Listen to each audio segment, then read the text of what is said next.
إلى مغفرة من ربكم وجنة أرضها السماوات والأرض أعدت للمتقين.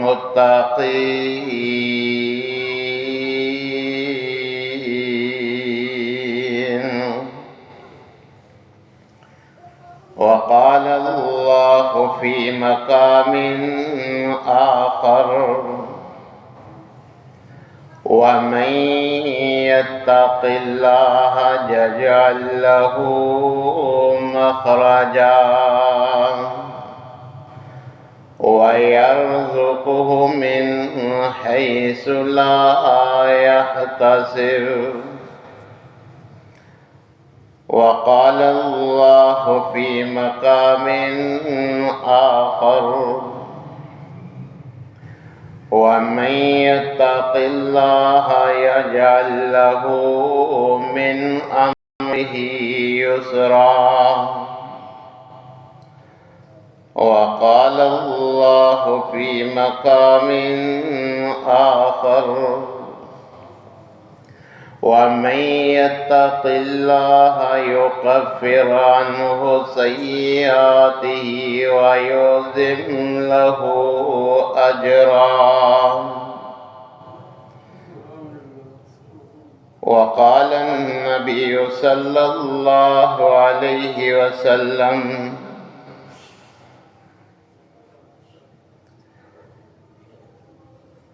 الحلال بين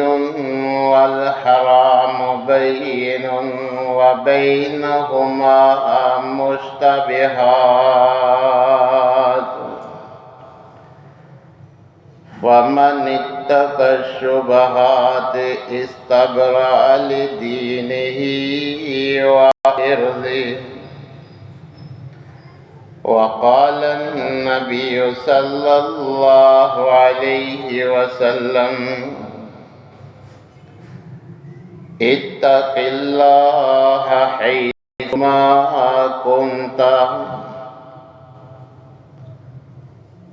وقال النبي صلى الله عليه وسلم: أكثر ما يدخل الناس الجنة تقوى الله وحسن الخلق. تمام قسم کی تعریفات مالک العلام ذو الجلال والاکرام وحدہ لا شریک، مالک کائنات اور خالق ارض و سما کے لیے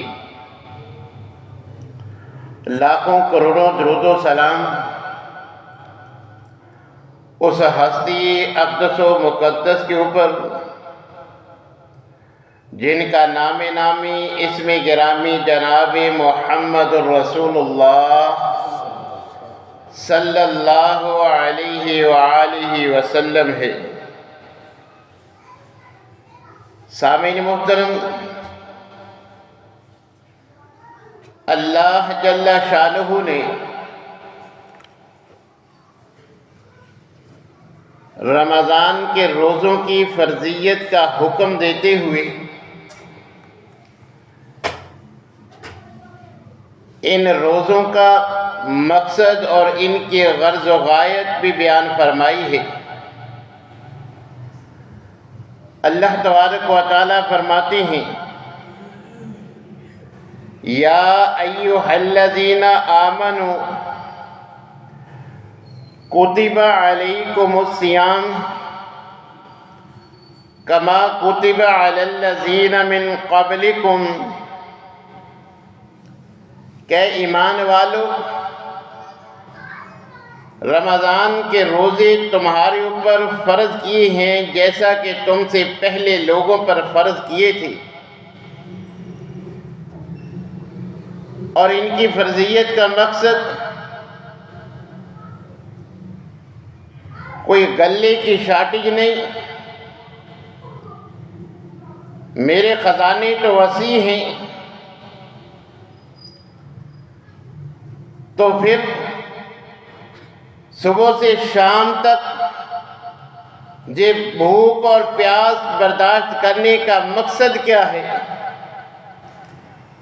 اللہ تبارک و تعالیٰ فرماتے ہیں لعلکم تتقون، تاکہ تم متقی بن جاؤ، پرہیزگار بن جاؤ، گناہوں سے بچنے کی تمہاری عادت بن جائے۔ تو گویا یہ پورا مہینہ اللہ ہمیں متقی بنانے کی ریہرسل کروا رہے ہیں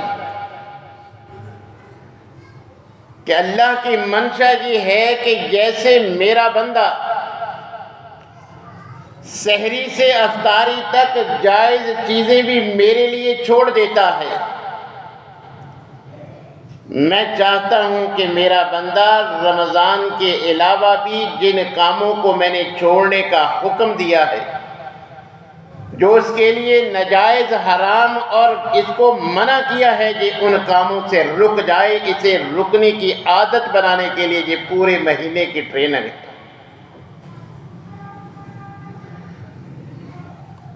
اللہ کے ڈر کی وجہ سے اللہ اور اس کے رسول کے منع کردہ ناجائز اور حرام کردہ کاموں سے اجتناب کرنا، یہی تقوی ہے کہ جس کا اللہ احکم الحاکمین نے جیسے روزوں کا ہمیں حکم دیا، پہلے لوگوں پر بھی روزے فرض تھے، اسی طرح قرآن ہمیں بتلاتا ہے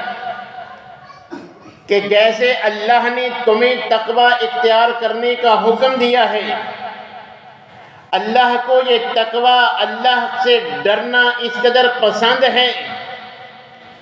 کہ پہلی امتوں کو بھی اللہ تبارک و تعالیٰ نے تقوی کا حکم دیا تھا، اور تمام رسولوں کو، بالخصوص نبی کریم علیہ السلام کو، اور اسپیشل ازواج مطہرات کو اللہ نے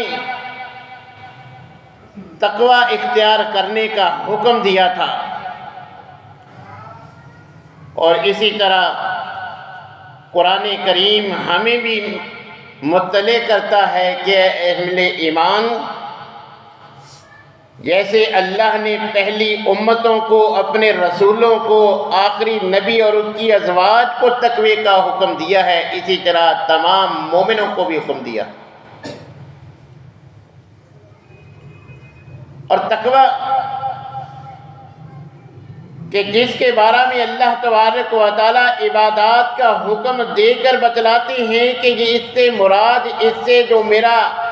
حاصل ہے وہ تقوی ہے۔ قربانی کے بارے میں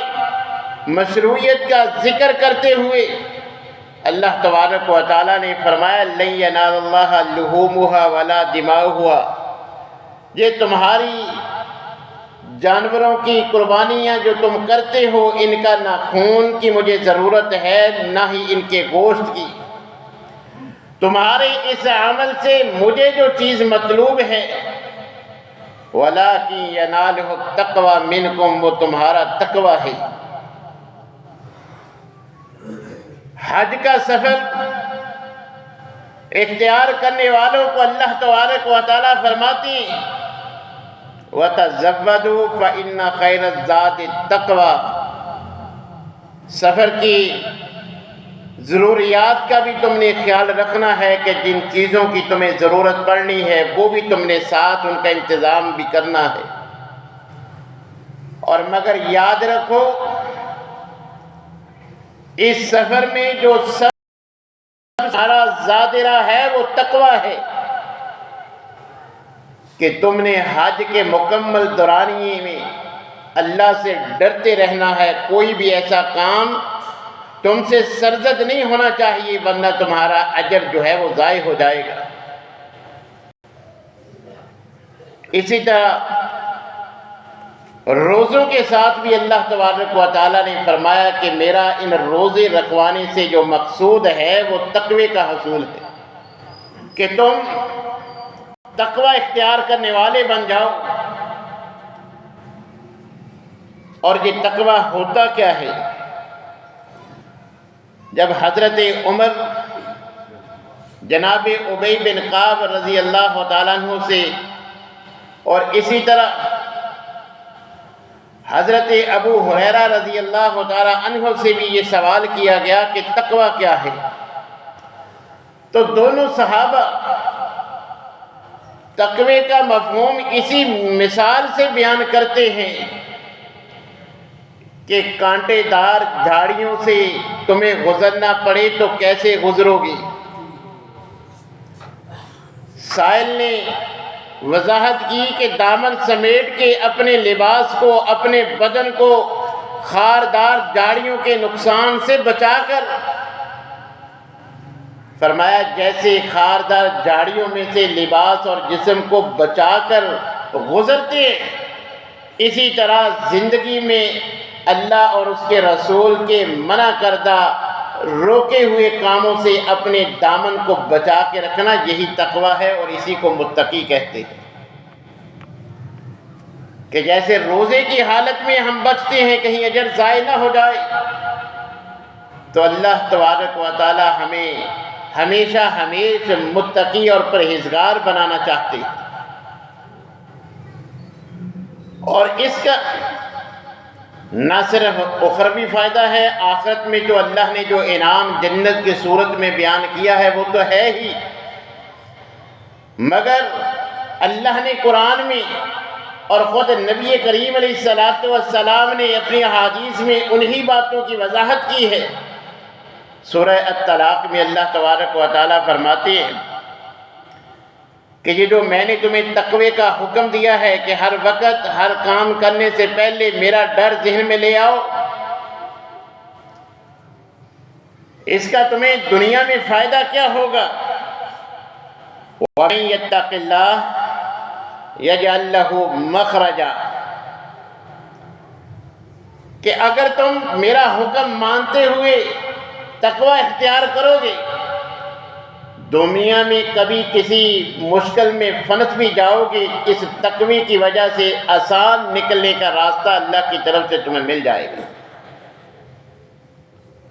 وَيَرْزُقُهُ مِنْ حَيْثُ لَا يَحْتَسِبُ، اگر تم تقوی اختیار کر لو، دنیا ہی میں اس کا دوسرا جو فائدہ تمہیں پہنچے گا کہ میں اللہ تمہیں وہاں سے رزق عطا کروں گا جہاں سے تمہاری وہم و گمان میں بھی نہیں ہوگا۔ اور اگلی آیات میں اللہ تبارک و تعالیٰ فرماتے ہیں وَمَن يَتَّقِ اللَّهَ يَجْعَل لَّهُ مِنْ أَمْرِهِ يُسْرًا، کہ جو تقوی اختیار کرتا ہے، پرہیزگار بن جاتا ہے، اللہ اس کے لیے تمام معاملات آسان کر دیتی ہیں، مشکل کام بھی اس کے لیے آسان ہو جاتے ہیں،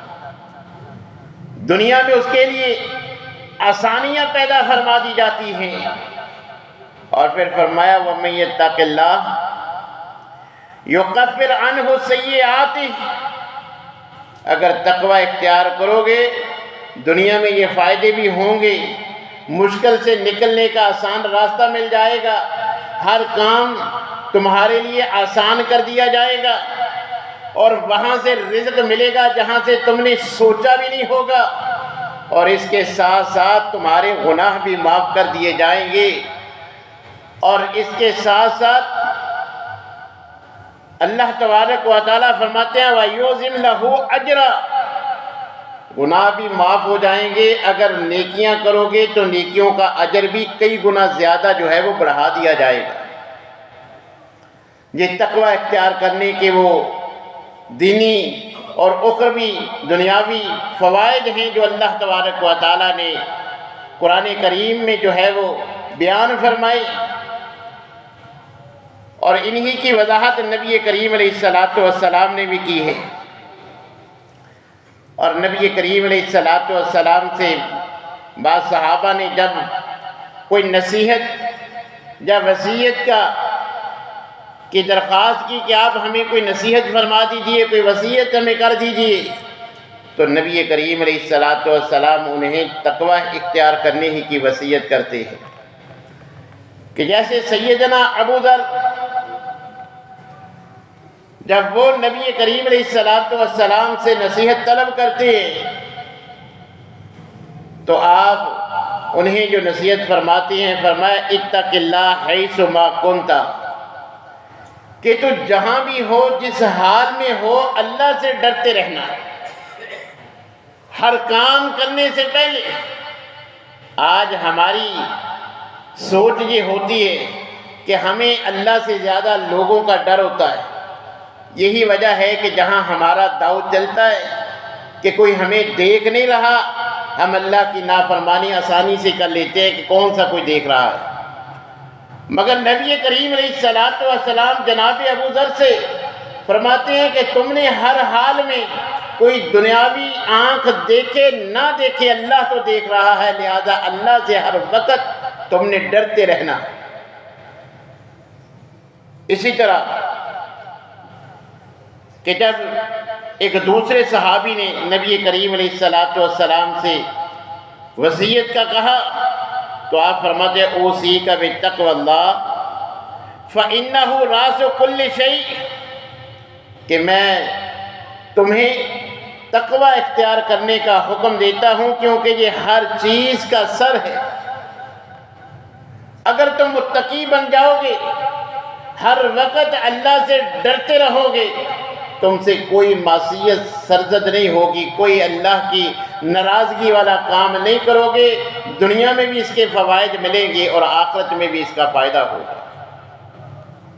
لہذا ہر معاملے کا سر یہی اللہ کا ڈر ہے، تم نے جو ہے وہ اللہ سے ہر حال میں ڈرتے رہنا ہے۔ یہی میری تمہیں جو ہے وہ وصیت ہے کہ ہر وقت تم نے اللہ سے ڈرنا ہے۔ اور جب نبی کریم علیہ الصلوۃ والسلام سے یہ سوال کیا گیا کہ کثرت کے ساتھ کن اعمال کی بنا پر لوگ جنت میں جائیں گے، تو آپ فرماتے ہیں تقوی اللہ و حسن الخلق، کہ ایک اللہ کا ڈر ہے۔ ہر کام کرنے سے پہلے اگر انسان سوچ لے کہ اللہ اس سے راضی ہوں گے یا ناراض، یہ اللہ نے کرنے کا حکم دیا ہے یا روکا ہے، اگر اللہ کا ڈر ذہن میں لا کے پھر فیصلہ کیا جائے وہ کام کرنے سے پہلے،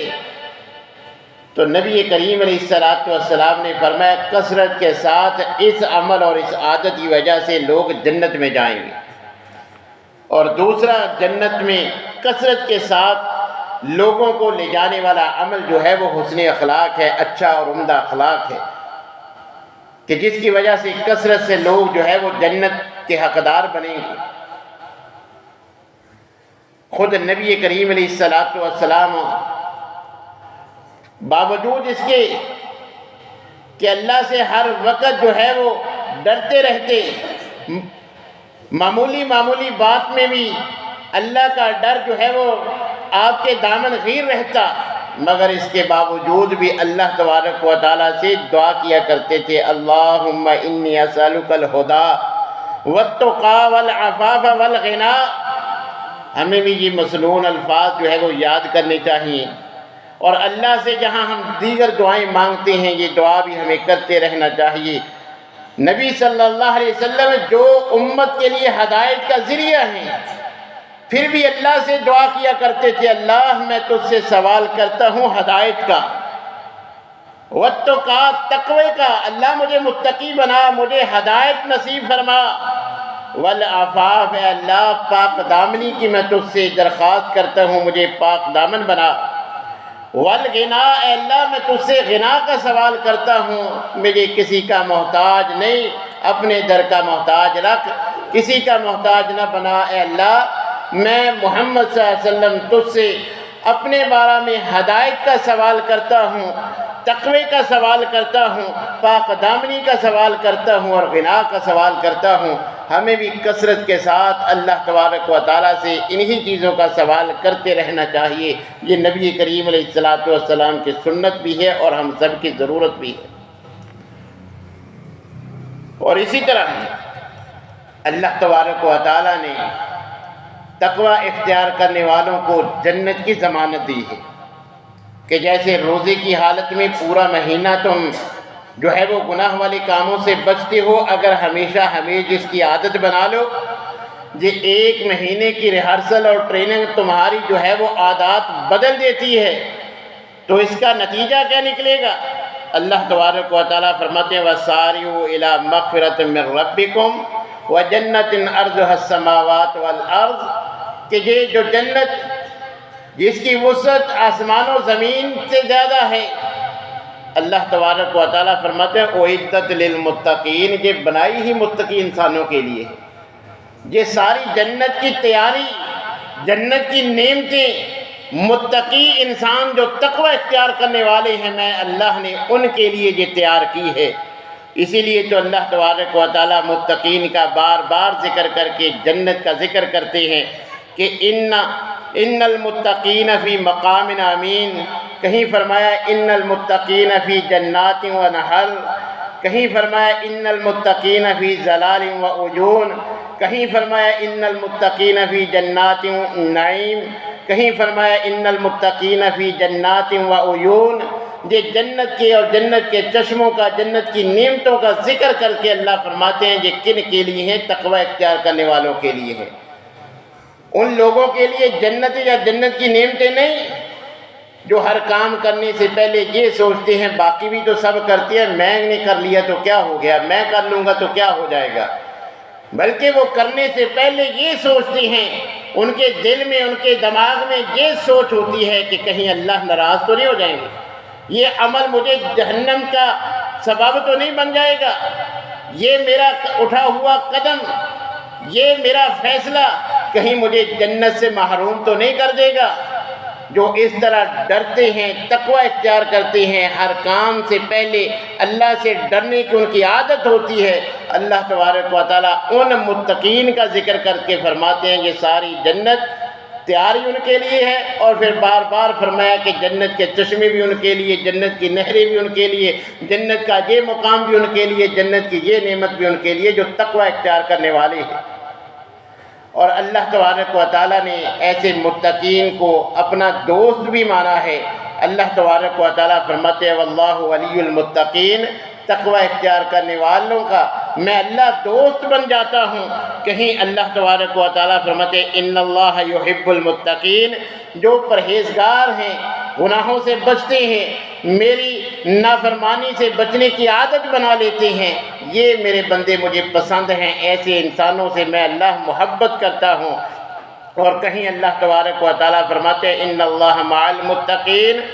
جو تقوی اختیار کرتے ہیں، متقی بن جاتے ہیں، پرہیزگار بن جاتے ہیں، میں ہر وقت ان کا بھی خیال رکھتا ہوں، ہمیشہ میری رحمت، میرا فضل ان کو جو ہے وہ شامل حال رہتا ہے، ہر وقت جو ہے وہ ان کی مدد اور نصرت جو ہے وہ اللہ کی ان کو میسر رہتی ہے کہ جو لوگ تقوی اختیار کرتے ہیں، میرا ڈر ہر وقت ان کو جو ہے وہ دامنگیر رہتا ہے کہ کہیں اللہ تعالیٰ اس سے ناراض نہ ہو جائیں، اللہ کی رضا والے کام کرنے چاہیے، اللہ کی ناراضگی والے کاموں سے مجھے بچنا چاہیے۔ اور اسی طرح نبی کریم علیہ الصلوۃ والسلام نے فرمایا کہ ان اللہ لا ينظر الی صورکم، کہ اللہ تمہاری شکل و صورتوں کو نہیں دیکھتا، ولیکن ينظر الی قلوبکم و اعمالکم، اللہ تمہارے کاموں کو دیکھتا ہے کہ تم اچھے کام کرتی ہو، برے کام کرتی ہو، اور کام کرنے سے پہلے جو نیت اور ارادہ تمہارے دلوں میں ہوتا ہے،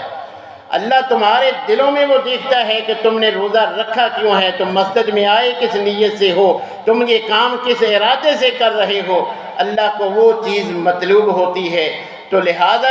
یہ پورے مہینے کی جو اللہ تبارک و تعالیٰ ہمیں ٹریننگ کرواتی ہیں روزے رکھوا کے، اللہ فرماتے ہیں کہ ان کا جو مقصد ہے وہ تمہیں تقوی کی عادت ڈالنا ہے۔ جیسے روزے کی وجہ سے تم چیزوں کو چھوڑ دیتے ہو کہ نہیں بھئی میرا روزہ ہے، خواہش کے باوجود، ضرورت کے باوجود وہ چیز جائز بھی ہوتی ہے، مگر روزے کی حالت میں اللہ نے اس سے روکا ہے یا اس کی اجازت نہیں دی، ہم اس کو بھی جو ہے وہ چھوڑ دیتے ہیں کیونکہ ہم روزے کی حالت میں ہوتے ہیں۔ اللہ تبارک و تعالیٰ فرماتے ہیں کہ پورے مہینے کی ٹریننگ کا میرا یہی مقصود ہے کہ ہمیشہ تم جو ہے وہ ایسے بن جاؤ جیسے روزہ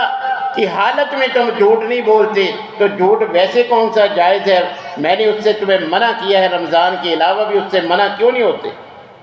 باقی جو میں نے کام منع کیے ہیں، شراب سے منع کیا ہے، سود سے منع کیا ہے، زنا سے منع کیا ہے، جھوٹ سے منع کیا ہے، اللہ تبارک و تعالیٰ فرماتے ہیں جو میرے منع کردے کام ہیں، جن سے میں نے دور رہنے کا، بچنے کا تمہیں حکم دیا ہے، یہ پورے مہینے کی جو ہے وہ ٹریننگ اس لیے ہے کہ ان کاموں کو رمضان کے علاوہ تم جو ہے وہ چھوڑ دو، یہ ان سے باز رہو، یہ ان سے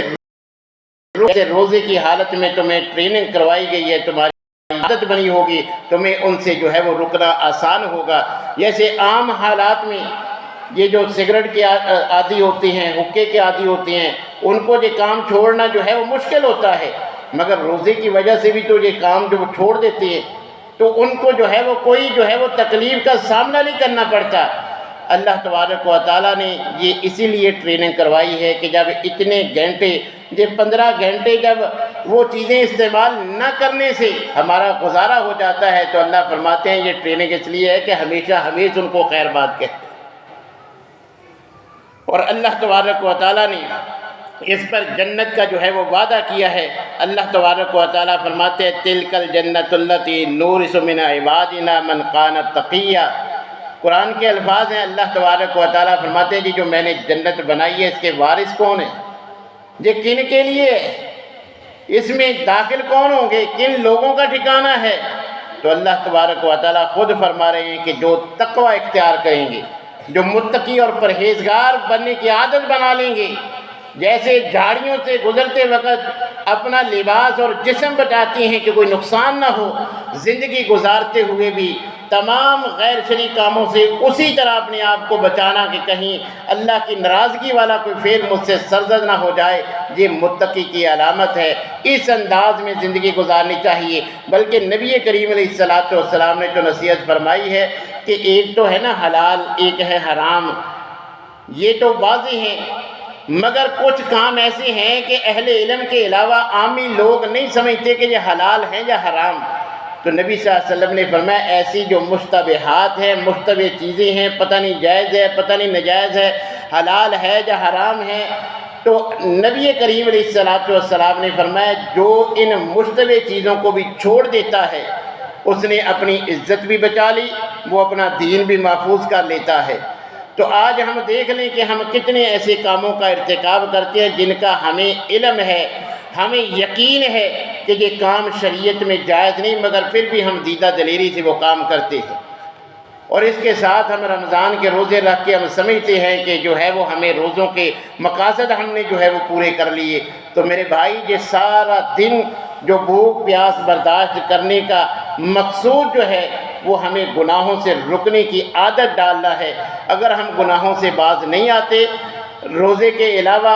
باقی اوقات میں اللہ کی نافرمانیوں سے باز نہیں آتے، تو ہمیں سمجھ لینا چاہیے کہ ہم نے اس سارے مہینے سے کچھ حاصل نہیں کیا، بس کھانے کے اوقات بدلے ہیں، جو مقاصد سے اس مقصد تک ہم نہیں پہنچ سکے۔ اگر ہم چاہتے ہیں کہ دنیا میں بھی، جیسے آپ نے تقوی اختیار کرنے کے دنیاوی فوائد بھی سنے ہیں کہ مشکلات، ہر بندہ مشکلات کا جو ہے وہ رونا رو رہا ہے، تو اللہ نے خود جو ہے قرآن میں وعدہ کیا ہے تقوی اختیار کر لو گے ہر مشکل سے نکلنے کا آسان راستہ فراہم کر دوں گا۔ ہر بندہ مال رزق جو ہے وہ تنگی کا جو ہے وہ رونا روتا ہے، اللہ نے تقوی اختیار کرنے پہ گارنٹی دی ہے کہ وہاں سے تمہیں رزق ملے گا جہاں سے تمہارے وہم و گمان میں بھی نہیں ہوگا۔ اگر ہم چاہتے ہیں کہ اللہ تبارک و تعالیٰ کی رحمت، اللہ کا فضل ہمیں ہمیشہ ہمارے ساتھ رہے، تو اس پر اللہ تعالیٰ نے ایک ہی شرط رکھی ہے کہ متقی تم بن جاؤ، دوست بھی بنا لوں گا، ہر وقت میری مدد تمہارے سامنے حاضر رہے گی، تمہیں کسی چیز کی تھوڑ باقی نہیں رہے گی، دنیا میں اور آخرت میں بھی جنت میں نے تیار ہی ان لوگوں کے لیے کی ہے جو متقی بن جائیں، پرہیزگار بن جائیں۔ اللہ تبارک و تعالیٰ سے دعا ہے کہ اللہ تعالیٰ ہمیں روزوں کے مقاصد